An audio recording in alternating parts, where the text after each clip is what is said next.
എപ്പിസോഡിൽ ഒരു real love സ്റ്റോറിയാണ് വായിക്കാൻ പോകുന്നത്. അപ്പോൾ റിയൽ ലവ് സ്റ്റോറി എന്ന് പറയുമ്പോൾ നിങ്ങൾക്ക് എല്ലാവർക്കും ഇഷ്ടമുള്ളൊരു കാര്യമാണ്. എനിക്കറിയാം നിങ്ങൾക്ക് ലവ് സ്റ്റോറീസ് കേൾക്കാൻ ഒത്തിരി ഇഷ്ടമാണ്. അപ്പോൾ ഇത് എഴുതിയത് ആരാന്ന് ഞാൻ പറയത്തില്ല, ബിക്കോസ് പറയണ്ടെന്ന് പറഞ്ഞിട്ടുണ്ട്. അതുകൊണ്ട് ഞാനും പേര് പറയണില്ല. അതിൻ്റെ കാരണം നിങ്ങൾക്ക് എന്തായാലും അറിയാം, എന്തെങ്കിലുമൊക്കെ ബുദ്ധിമുട്ടുകൾ ഉണ്ടാവും. ശരി, ഹേയ്, ഞാൻ കരുതി എൻ്റെ ലൈഫിലൊരു ചെറിയ പാർട്ട് നിങ്ങളോടൊപ്പം ഷെയർ ചെയ്യാമെന്ന്. ഒരിക്കൽ തോന്നിയ ഒരു ചെറിയ സ്പാർക്ക്. ആദ്യമായിട്ട് കോളേജ് അഡ്മിഷന് ജോയിൻ ചെയ്തപ്പോൾ കണ്ട ഒരു സീനിയർ. അന്ന് 2 പ്രാവശ്യം പുള്ളിയെ ഞാൻ കണ്ടു. പിന്നെ പുള്ളിയെ കാണുന്നത് കോളേജിൽ ജോയിൻ ചെയ്ത് ഫസ്റ്റ് ഡേ എന്നെ റാഗ് ചെയ്തപ്പോഴാണ്. അത് കഴിഞ്ഞ് പിന്നെ ഞാൻ 4-5 ദിവസം കഴിഞ്ഞാണ് കാണുന്നത്. ഞാൻ അന്ന് കണ്ടപ്പോൾ എൻ്റെ ഡിപ്പാർട്ട്മെൻറ്റിലുള്ള സീനിയർ ആയിരിക്കുമെന്നാണ് ഞാൻ ആദ്യം കരുതിയത്. പക്ഷെ അല്ലായിരുന്നു. പിന്നെ കുറേ ദിവസം ഞാൻ കണ്ടു. ഒരു ഡേ കോളേജ് കഴിഞ്ഞ് ഞാനും കസിനും കൂടി ഇറങ്ങിയ ടൈം പുള്ളി എന്നെ നോക്കി ചിരിച്ചു. പിന്നെ കാണുമ്പോഴൊക്കെ ചിരിക്കുമായിരുന്നു. അങ്ങനെ ഇരിക്കെ പുള്ളി എനിക്ക് ഇൻസ്റ്റയിൽ റിക്വസ്റ്റ് അയച്ചു. അയ്യടാ, കോൾ അടിച്ചല്ലോ. അന്ന് ഞാൻ അക്സെപ്റ്റ് ചെയ്തു. തീർച്ചയായിട്ടും അക്സെപ്റ്റ് ചെയ്യുമല്ലോ. പിന്നെ മെസ്സേജൊക്കെ അയക്കാൻ തുടങ്ങിയിട്ടുണ്ട്. ആദ്യം ഞാൻ അടുത്തില്ല, പിന്നെ പയ്യെ അടുത്ത് തുടങ്ങി. അങ്ങനെ പുള്ളിക്കാരൻ്റെ ബർത്ത്ഡേയുടെ അന്നാണ് ഞാൻ നിങ്ങൾ ആദ്യമായിട്ട് നല്ല കൂട്ടായി സംസാരിക്കുന്നത്. അങ്ങനെ എനിക്ക് പയ്യെ ഒരു ക്രഷ് തോന്നി തുടങ്ങി. പിന്നെ അത് എനിക്കെന്തോ ഇഷ്ടമായി തുടങ്ങി. കുറെ ആലോചിച്ചിട്ട് ഞാൻ പുള്ളിയോട് പറഞ്ഞു ഇഷ്ടമാണ്. ആദ്യം റിപ്ലൈ ഒന്നും ചോദിച്ചില്ല ഞാൻ. പിന്നെ കുറേ ഡേയ്സ് കഴിഞ്ഞ് ഞാൻ പുള്ളിയോട് ചോദിച്ചു എന്നെ ഇഷ്ടമാണോ. അന്ന് ഇഷ്ടമാണെന്ന് പറയാനുള്ള ധൈര്യം എങ്ങനെ ഉണ്ടായെന്ന് എനിക്ക് ഇപ്പോഴും അറിയില്ല കേട്ടോ. ആദ്യമായിട്ട് ഇഷ്ടം തോന്നിയ ആളാണ്. അങ്ങനെ പുള്ളിയോട് ചോദിച്ചു. അപ്പോൾ പുള്ളി റിപ്ലൈ തന്നത് കുറേ സിറ്റുവേഷൻസ് കാരണം ആയിട്ടാണ് പറഞ്ഞത്. അങ്ങനെ പിന്നെ ഞങ്ങൾ നല്ല ക്ലോസ് ആയിട്ട് പോയി, നല്ല അറ്റാച്ച്മെൻ്റ് ആയി. അങ്ങനെ റിലേഷൻ എന്നൊക്കെ പറയാം. പക്ഷെ കോളേജിൽ ആരും അറിയരുത് എന്ന് പുള്ളി പറഞ്ഞിരുന്നു. അതെന്താ? ചിലപ്പോൾ ഈ റിലേഷനൊക്കെ പല ആൾക്കാരും ക്ലോസ് ആയിട്ട് വെക്കുന്നൊരു സീക്രട്ടായിട്ട് വെക്കുന്ന കാര്യങ്ങളായിരിക്കും. പക്ഷെ അത് എല്ലാവർക്കും അറിയാമെന്നുള്ളൊരു കാര്യമായിരിക്കും കേട്ടോ. എന്നാൽ അവരുടെ വിചാരം ആർക്കും അറിയുന്നില്ലെന്നായിരിക്കും.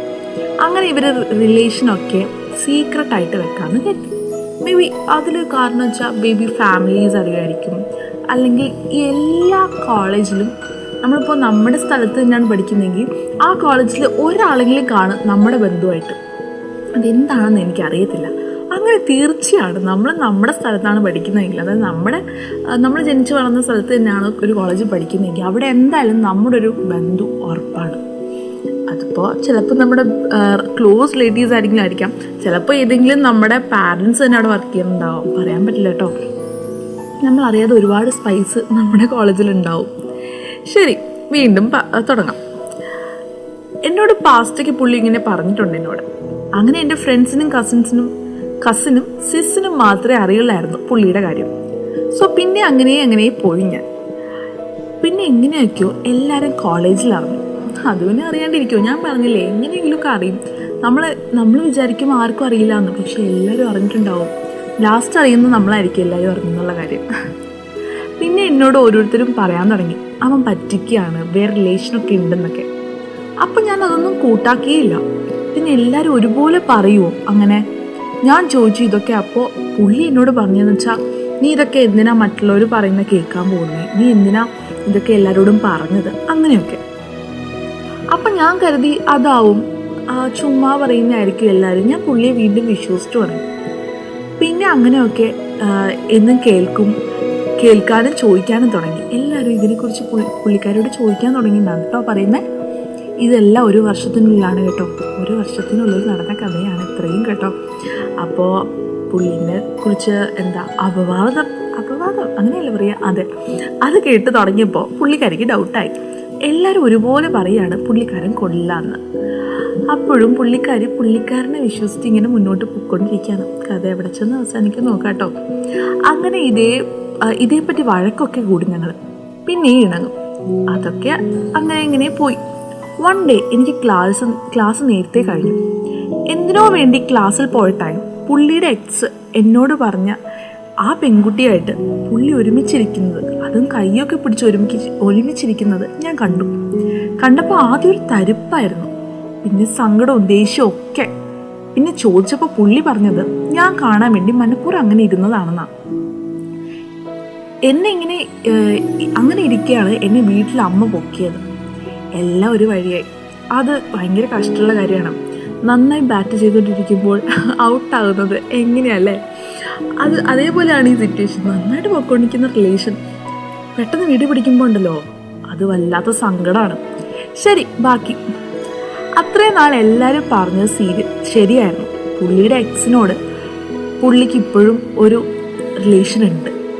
പുള്ളീൻ്റെ സംസാരത്തിൽ നിന്നും പിന്നെ പുള്ളിയുടെ എക്സിൻ്റെ സ്റ്റേറ്റസ് ഒക്കെ കണ്ടപ്പോൾ, സ്റ്റേറ്റസ് ഐ തിങ്ക് ഇൻസ്റ്റയിലാണെങ്കിൽ സ്റ്റോറി ആയിരിക്കും, അപ്പോൾ വാട്സാപ്പിൽ എങ്ങാനും ആയിരിക്കും. ഓക്കെ, കണ്ടപ്പോൾ പുള്ളിക്കാരിക്ക് മനസ്സിലായി ഇപ്പോഴും അവർ റിലേഷൻ തുടങ്ങുന്നുണ്ട്, തുടർന്ന് പോവുകയാണ്. അതൊക്കെ കാണുമ്പോൾ വെറുതെ അല്ലാന്ന് എനിക്ക് മനസ്സിലായി തുടങ്ങി.